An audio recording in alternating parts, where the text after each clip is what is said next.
إله إلا الله أشهد أن لا إله إلا الله. Praise and thanks is due to Allah. We praise Allah. We seek assistance and forgiveness from Allah. And we seek refuge in Allah from in our lower selves and from the wrongs that we sometimes commit. Whoever Allah guides, no one can misguide. And whoever Allah leaves astray, no one can guide. And we bear witness that there is none worthy of worship besides Allah, the one who is unique and has no partners. And we bear witness that Muhammad sallallahu alayhi wa sallam is Allah's servant and messenger.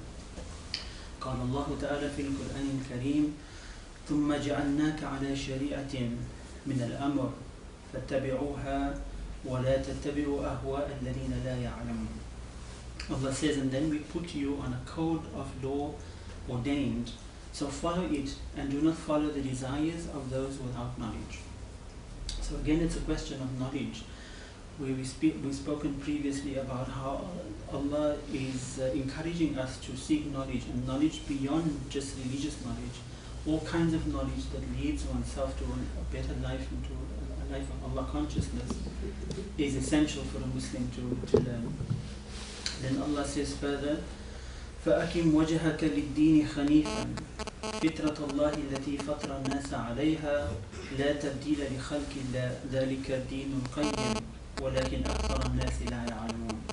And Allah says, so direct yourself authentically towards this way of life. The natural way of Allah, the nature that humanity was based on. The creation of Allah is consistent, so there's no change in Allah's creation. That is the correct way of life, but most of humankind lack understanding of this.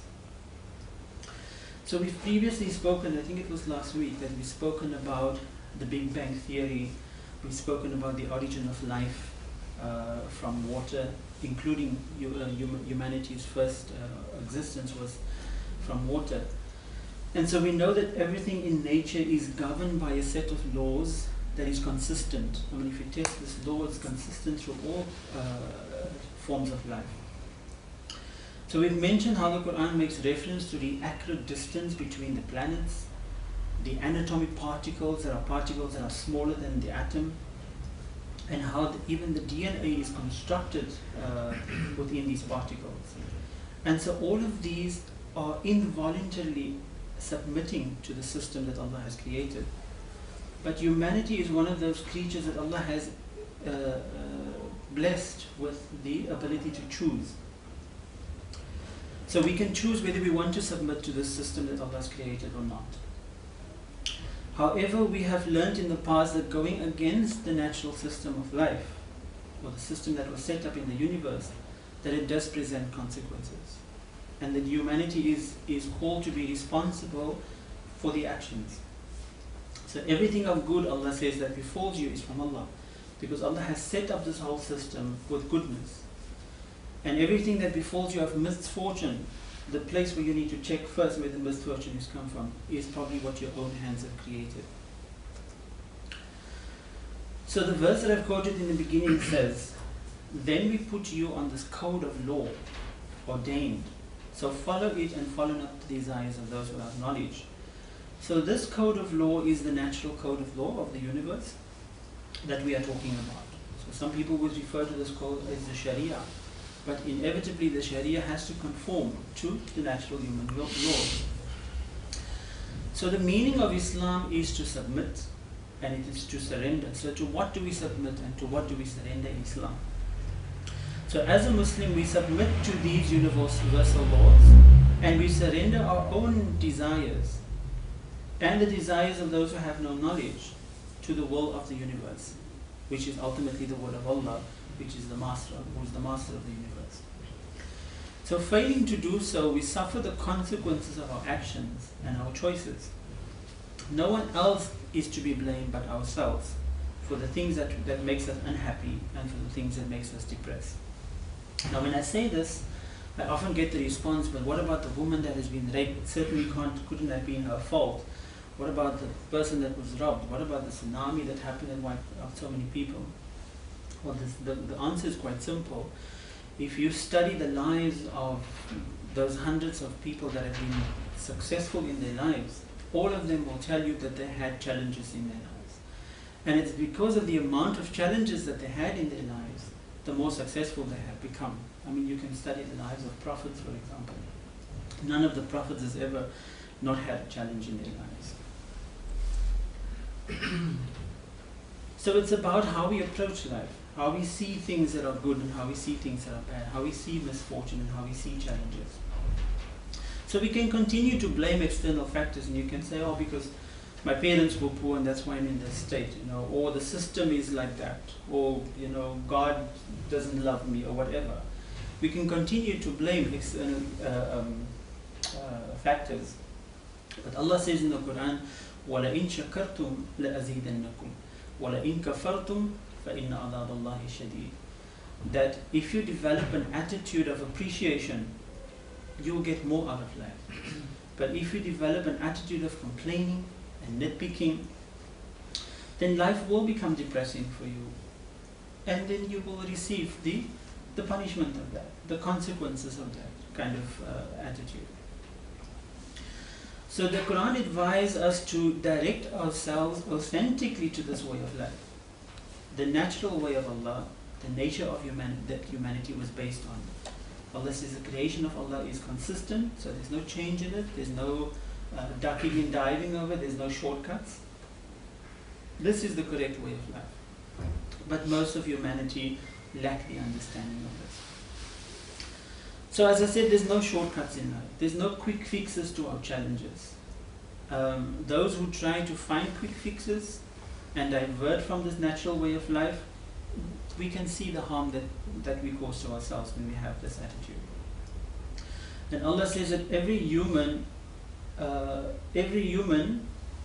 with their free will and choice should be subjected to this law. That is the correct way of life. And Allah says, and most of mankind don't understand this simple principle of life. So because we are creatures of habit and creatures that want to avoid pain, we often tend to want to find quick fixes in life. So what does this Islam mean that we're talking about? Islam means peace. Islam means submission. Islam means surrender. So if one does not naturally or adhere to the natural laws of life, you're not going to find that peace. If you do not submit to this natural law, wanting to live your life the way you want to live it, you will find problems on your journey. If you do not surrender, for example, the ego and your lower base needs to something that is higher conscious, you will suffer depression, you will suffer unhappiness. So when Allah mentions this code of life in Surah 45 verse 18 of the Quran, and this way of life, ad-deen, in Surah 30 verse 30, it refers to Islam. Islam is that natural way of life that is congruent with these universal laws and scientific findings. Islam is a reasonable way of life. If something is unreasonable, it can't be Islam. It goes against the grain of what the Quran is teaching us. So when we close this gap between our own ignorance as human beings and the knowledge of the universe, that is Islam. When we create peace between that which we cannot change and that which we have to accept, this is Islam. When we submit to the natural laws of life and our own innateness as human beings, this is Islam. When we surrender to this code of life that we're talking about, this is Islam. When we create congruency between the self and our existence within this code of life, like how we fit into that picture, this is Islam. When we bring our own consciousness to value the rights and the dignity of our fellow human beings that have to exist on the same plane, that is Islam. Allah has given us His tools to help us to live within that code of life.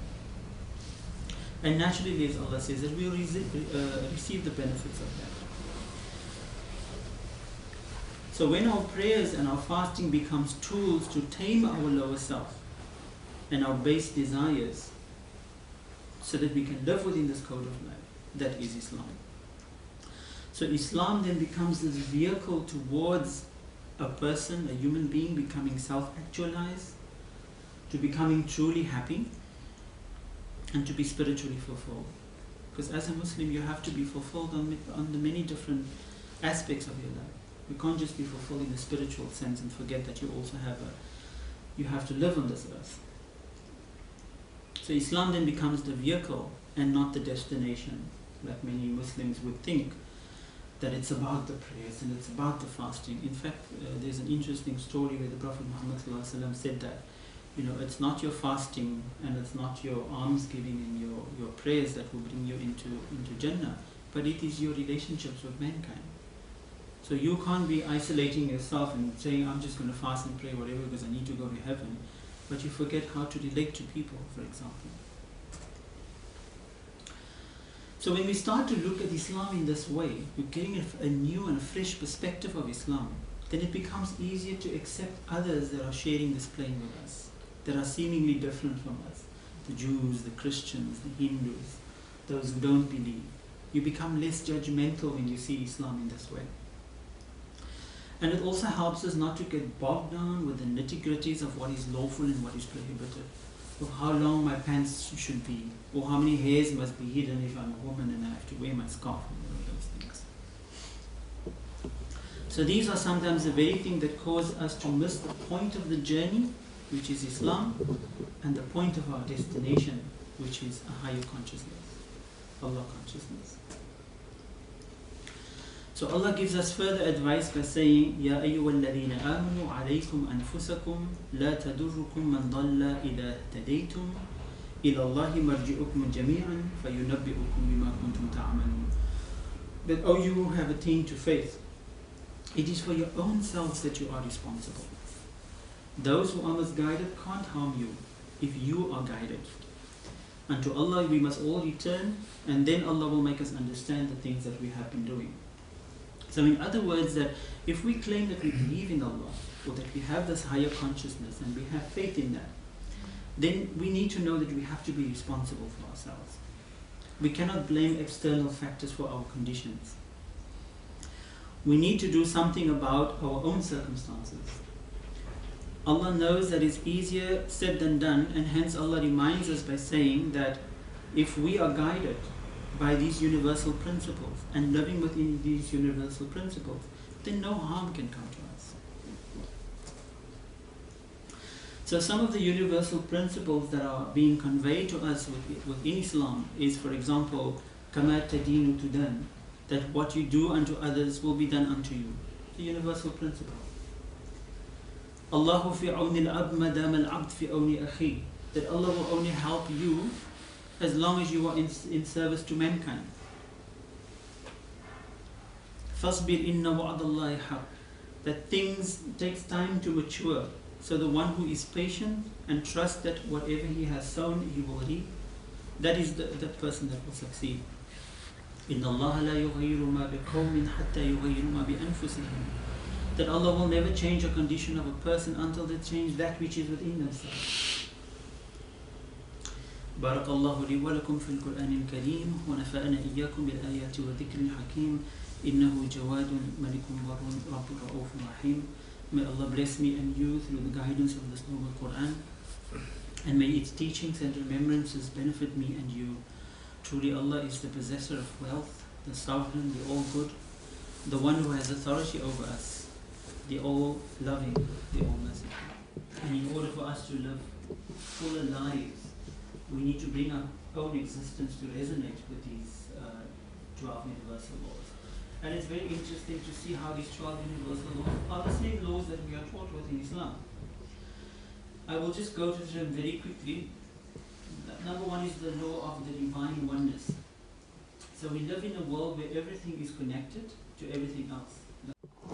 So hence the focus in Islam is to believe and to focus on one God, on one deity, and through that unites humanity, and that one can only experience the oneness of Allah through the celebration and acceptance of the diversity within that humanity.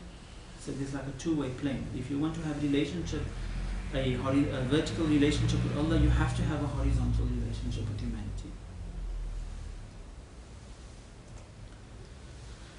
There is also the law of vibration, that everything in the universe moves, nothing stands still. Everything vibrates, everything travels in circular patterns. And therefore Allah says in the Quran, وَكُلٌّ فِي فَلَكٍ يَسْبَحُونَ, that everything swings in its own orbit.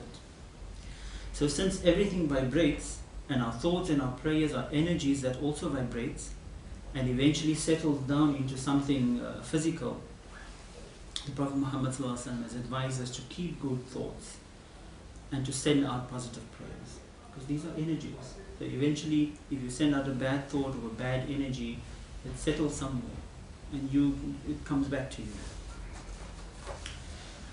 The law of action says that in order to achieve things in life, it requires action, and that action is to come from us. And the Prophet Muhammad ﷺ said that every action is judged by intention. إِنَّمَا الْأَعْمَالُ بِالنِّيَّةِ. Every action is judged by our intentions. So therefore we must engage in actions that are thoughtful, that are intentional, with good intentions. The law of correspondence, as things are above, so are they below. So every energy, every light, every vibration corresponds with the laws of the universe. And so you send out good energy, and good energy comes your way. You send out bad energy, and bad energy comes your way. So this law can also be applied to ourselves, in that whatever the heart contains, it will be manifested in our actions. And I think we spoke about it in the PEP also, in the PEP training, that sometimes only 20% of what you say people are listening to, but 80% is how you appear to them. The law of cause and effect, that nothing happens by chance. Everything is planned in this universal law, and every action has a reaction or consequence. So if you do something good will come your way, and vice versa. Therefore Allah says in the Quran, and Allah created the heavens and the earth for just ends, and so that each soul may find the recompense of what it has earned. So whether it's good that you've earned, you will see it. Whether it's bad that you've earned, you will see it. And none will be dealt with unjustly. And then I'll stop here. There's also the law of compensation, that whatever we are rewarded for the good things that we do, and so we will also be made to suffer the bad things that we do. As Allah says in the Quran, all that was promised to you will come to pass, and no one can frustrate that plan. I think on another time I will go through the rest of the laws, but it's very interesting to see how all of these is embedded in the Quranic teachings. اللهم انصر من نصر دين محمد اللهم انصر المجاهدين في كل مكان اللهم يسر ولا تعسر اللهم تمم بالخير وأنت الكريم الميسر. O Allah, assist those who assist the cause of Muhammad. O Allah, assist all those who strive towards good in every place. O Allah, make things easy for us and remove difficulty from us. O Allah, complete us in goodness, for truly you are the most noble of those who provides assistance. ربنا لا تجعلنا فتنة لقوم الظالمين ونجينا برحمتك من القوم الكافرين. And O our sustainer, do not let us become a trial to those who are misguided, and give us victory by your mercy over those who deny the truth. Allahu Akbar, Allahu Akbar, Allah.